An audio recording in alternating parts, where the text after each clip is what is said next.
बिस्मिल्लाहिर्रहमानिर्रहीम। अस्सलाम वालेकुम नाज़रीन, ये फरवाज़ एनबी न्यूज़। मैं हूं आपका मेज़बान नवाज़ भुट्टो एक नए व्लॉग के साथ। आपसे वही गुजारिश है कि अभी तक अगर आपने मेरे चैनल को सब्सक्राइब नहीं किया तो प्लीज़ कर लें, बेल आइकन ज़रूर प्रेस किया करें और लाइक भी कर दिया करें, शेयर भी कर दिया करें और कोशिश किया करें कि मेरे व्लॉग को मुकम्मल देखें ताकि मेरी रीच में इजाफा हो सके। बलूचिस्तान रियासत और रियासती इदारों के लिए मकतलगाह बनता जा रहा है। बलूचिस्तान की सरजमीन रियासती इदारों यानी आर्म फोर्सेस के लिए दिन ब दिन सुकड़ती जा रही है। बलोच जंगजू तंजीमों ने फोर्सेस का मुनज़्ज़म तरीके से मुकाबला करने के लिए ख़तरनाक तरीन हिकमत अमली मुरतब दी है और अब एक ऐसा मेकनिज़म तैयार किया गया है जिसके तहत अब आर्म फोर्सेस आर्म फोर्सेस पर उस मेकनिज़म के तहत हमले किए जाएंगे। ज़िला कच्छी के इलाके सनी में फोर्सेस पर पहले हमले को क्या कामयाब करार दिया जा सकता है?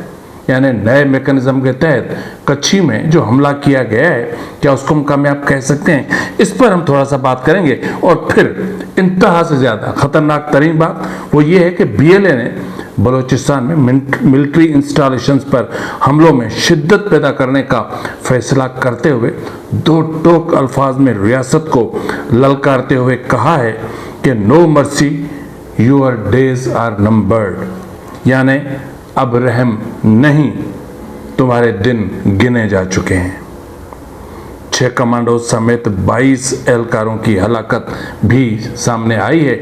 ऐसा दावा सामने आया है 22 एहलकार, ये बहुत बड़ा नंबर है, इस पर भी हम बात करेंगे। और फिर ख़तरनाक तरीन दूसरा मामला है वो है नाजिया शफ़ी का, कि नाजिया शफ़ी के अगवा, जिनसी ज़्यादती और उनके कत्ल से मुतालिक सनसनीखेज हक़ाइक़ मंजर आम पर आ गए हैं। नाजिया शफ़ी के साथ जिनसी ज़्यादती के दौरान उसकी वीडियो रिकॉर्डिंग भी की गई। रियासत का नाजिया शफ़ी केस और चिल्तन पर मारे जाने वाले 14 तलबा और जख्मियों के केस से खुद को बचाने के लिए बनाया गया बयानिया भी नाकाम हो चुका है। यानी झूठ से अब पर्दा उठ रहा है, रियासत को हर तरफ से नाकामी का सामना करना पड़ रहा है। ये है नाज़रीन आज के हमारे व्लॉग, जिन पर हम तफसील से बात करेंगे। लेकिन मैं चाह रहा हूँ कि सबसे पहले हम बात कर लेते हैं नाजिया शफ़ी के हवाले से। सबसे बड़ा जो पहला तजाद जो कल के व्लॉग में मैंने आपकी खिदमत में रखा था कि आया इंसिडेंट जो है वो 28 अक्टूबर को आया, पेश आया, या फिर 29 अक्टूबर को, इसके हवाले से भी तजाद पाया जा रहा है। लेकिन सबसे बड़ी बात जो सामने आई थी वो ये थी कि जो सहाफ़ी, रियासती सहाफ़ी हायर किए गए हैं, उस एक रियासती सहाफ़ी ने जिस तरह का ट्वीट किया था उसमें जो चीज़ें सामने आई थी वो भी अपने आप में हैरान कुन थी। जिस तरह सहाफ़ी ने कहा कि उनको जिस्म और धड़ में छर्रे लगे थे और उनको हॉस्पिटल मुंतकिल किया जा रहा था, जबकि जो हॉस्पिटल की रिपोर्ट थी वो ये कह रही थी कि उनको छर्रे लगने से उनको हेड इंजरी हुई थी। ये सारी चीज़ें मैं कल आपकी खिदमत में रख चुका हूँ। लेकिन एक्चुअली ये हुआ कि जिस दिन नाजिया शफ़ी का इंसिडेंट हुआ उसके फ़ौरन बाद सबसे पहला जो शक पैदा किया वो रियासती जो डिजिटल टेररिस्ट हैं उन्होंने शक को पैदा किया, जिन्होंने उठते ही नाजिया शफ़ी के अगवा और जिनसी ज़्यादती के केस को BLA के अकाउंट में डाल दिया और उठते ही BLA पर इल्ज़ाम धर दिया कि ये सारा किया धरा BLA का है और ये गिरी हुई हरकत BLA ने की है। लेकिन फिर जब मामला कुछ और नया रुख अख्तियार करने लगे तो फिर एक और चीज़ सामने आई। यानी उस वक्त जब पंजबूर का कार्रवाई को रियासत ने या रियासती इदारे ने, फ्रंटियर कांस्टेबलरी ने कबूल किया कि ये हमला उन्होंने करवाया है, यानी उनकी वजह से हुआ है, तो एक वो जो TTP का कल मैंने आपको बताया था कि एक दहशतगर्द गिरफ्तार था, फिर वो भाग रहा था, फिर उसने क्रैकर फेंका। जब वो गिरफ्तार था तो भागा कैसे था? जब गिरफ्तार किया था तो उसकी बॉडी सर्च क्यों नहीं हुई थी? और अगर बॉडी सर्च नहीं हुई थी तो क्या वो इस तरह उनको अपने TTP के इतने बड़े ख़तरनाक टेररिस्ट को आपने इस तरह बिठा दिया था? चले, उसके बाद फिर एक नया ड्रामा सामने आ जाए। वो नया ड्रामा क्या था जी? वो नया ड्रामा ये था कि सब कुछ जो हुआ था ये शफ़ी बलोच के दामाद ने किया था। यानी देखा ना, बयानिए पे बयानिया बदलता जा रहा है। जिसमें उसने आके घर पे फायरिंग की, जिसमें जो है वो जो शफी था वो अपना जाँ बहक हो गया और उसकी बीवी और बेटी यानी नाजिया शफी जख्मी हो गए। और फिर बाद में तीसरा जो बयानिया आया आखिर में, वो तहरीक तालिबान का यानी कासिम को निकाल कर लेकर आ गए और उसने आके वीडियो स्टेटमेंट भी दिया और फिर ये सब कुछ हुआ। लेकिन हक़ाइक़ ये नहीं है। मैं बार बार कह रहा हूँ कि बलूचिस्तान की जंग एक ख़तरनाक रुख अख्तियार कर चुकी है। बलूचिस्तान के हालात एक ऐसा रुख अख्तियार कर चुके हैं कि जहाँ 1971 की तारीख को बार बार दोहराया जा रहा है। बलूचिस्तान में जो कुछ हो रहा है, जिस तरीके से औरतों को विक्टिम बनाया जा रहा है, ये बात इंतहाई तशवीशनाक है। यानी ये मामला जो है वो इंतहाई अगले दर्जे तक पहुंच चुका है। हक़ाइक़ ये है कि ये जो भी कुछ हुआ था, ये जो वहाँ का डेथ स्क्वाड था, उनके रिपोर्ट पे ये सब कुछ हुआ था और शफी नामी शख्स को अगवा करने के लिए घर पे छापा मारा गया था और उनकी गैर मौजूदगी पर उसकी बीवी हाजिरा और जमा साल बेटी नाजिया को अगवा किया गया। यहाँ पर मैं आपको बताते चलूँ कि ये पहली बार नहीं है। अक्सर ऐसा होता है कि जब भी जो है वो कोई जो वांटेड होता है उसको उसके घर पे छापा मारा जाता है, तो जो सॉफ्ट टारगेट होता है वो औरतें होती हैं। औरतों को विक्टिम बनाया जाता है, औरतों को हिरासत में लिया जाता है, फिर उनको टॉर्चर किया जाता है, फिर उनकी वीडियोस बनाई जाती हैं, फिर ये वो वीडियोस फैलाई जाती हैं ताकि जो अक्यूज पर्सन है वो खुद मजबूर हो जाए सरेंडर करने के लिए। ऐसा ही कुछ नाजिया शफी के साथ हुआ। उनको अगवा किया गया। अगवा के बाद उनको जिनसी ज्यादती का निशाना बनाया गया, जिसके बाद उनकी वीडियोस बनाई गई ताकि वो वीडियोस शफी को भिजवाई जाए और वो जज्बाती तौर पर ब्लैकमेल किया जाए। और अफसोसनाक तौर पर इस वाक़े के दौरान नाजिया की हालत खराब हो गई।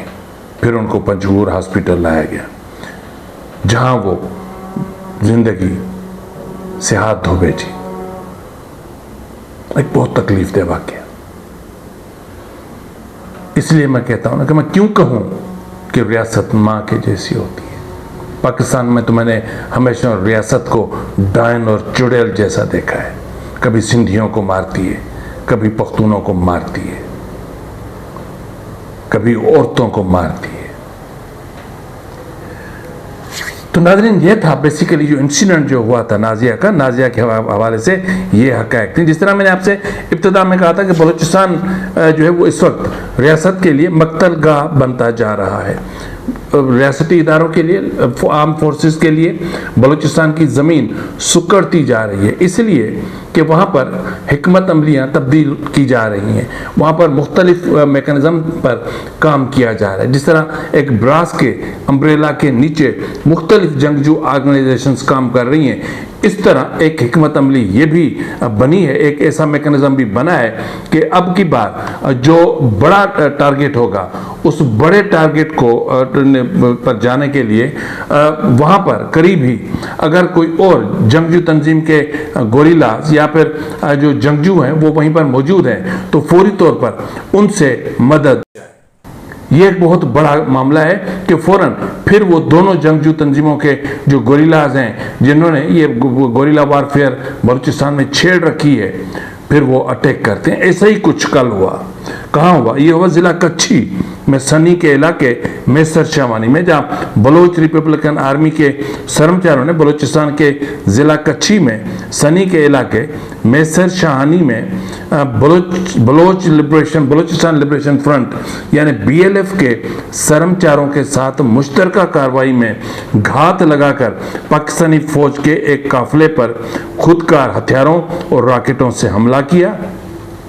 बलोच कर्मचारियों के इस हमले में फौज के 5 एहलकार, ये दावा किया जा रहा है उनकी तरफ से कि 5 एहलकार हलाक हुए और 3 गाड़ियां मुकम्मल तौर पर तबाह हुई, जबकि एक गाड़ी को बलोच कर्मचारियों ने अपने कब्जे में लेकर तमाम असलहा, गोला बारूद, जदीद ड्रोन समेत दीगर जंगी सामान अपनी तहवील में ले लिया।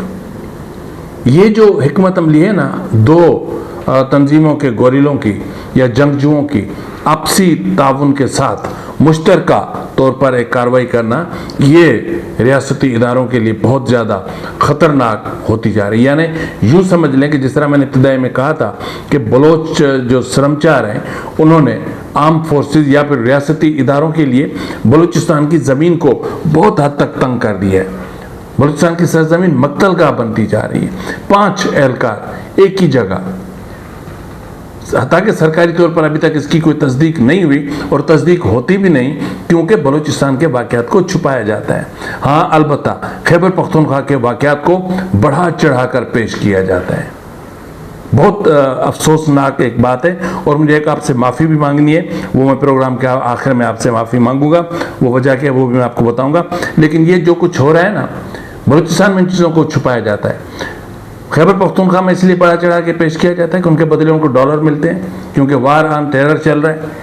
और बलूचिस्तान में इसलिए दबाया जाता है कि बलूचिस्तान के ख़जानों पर जो MOU साइन हो रहे हैं या जिस तरह अमेरिका के साथ गुज़िश्ता रोज़ निगोसिएशन किए गए और जिस तरह चीन का रास्ता काट कर अमेरिका को सामने लाने की कोशिश की जा रही है, ये बहुत तशवीशनाक बात है। इसके जो कॉन्सिक्वेंसेस निकलेंगे, देखें, अब जो है वो वाज़े तौर पर चीन ने कहा था कि हमें यकीन है कि पाकिस्तान वाशिंगटन के साथ चीन के मुफादात को तरजीह नहीं देगा। लेकिन गुज़िश्ता रोज़ जो मीटिंग हुई उसकी तस्वीर इस वक्त आपकी स्क्रीन पर है। इसमें जो मिनरल्स हैं, ये एक जो एग्रीमेंट है, इसका जो बेसिक कॉन्सेप्ट है वो ये है कि जो रेयर अर्थ पर जो यानी जो मादनियात पर चाइना की जो मोनोपोली है, उस मोनोपोली को तोड़ने के लिए, ख़त्म करने के लिए अमेरिका पाकिस्तान से मदद चाहता है।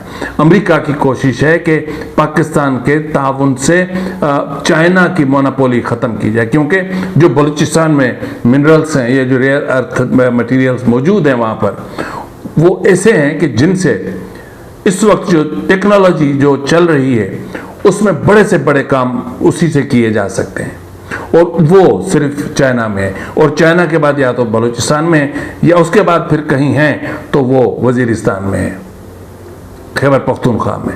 तो इसलिए अगर अमेरिका चाइना का रास्ता रोकने के लिए पाकिस्तान के साथ कोई एग्रीमेंट करता है तो फिर चाइना पाकिस्तान से अलग हो जाएगा। और ऐसा होगा क्योंकि पहली खेप जो रेयर अर्थ की है वो खुद पाकिस्तान ने अमेरिका पहुंचा दी है। जिस फर्म के साथ उन्होंने एग्रीमेंट किया है वो वहां पर पहुंच चुकी है। अब फर्दर उस पर डेवलपमेंट हो रही है और ये मुआहदा अनकरीब होगा, और ये मुआहदा जो अमेरिका के साथ होगा यही वो मुआहदा होगा जो पाकिस्तान और चीन के रास्ते हमेशा के लिए अलग कर देगा। अब देखिएगा, ये तो जनाब हुई एक बात कि एक नए मैकेनिज्म के तहत रियासती इदारों पर अब हमले होंगे।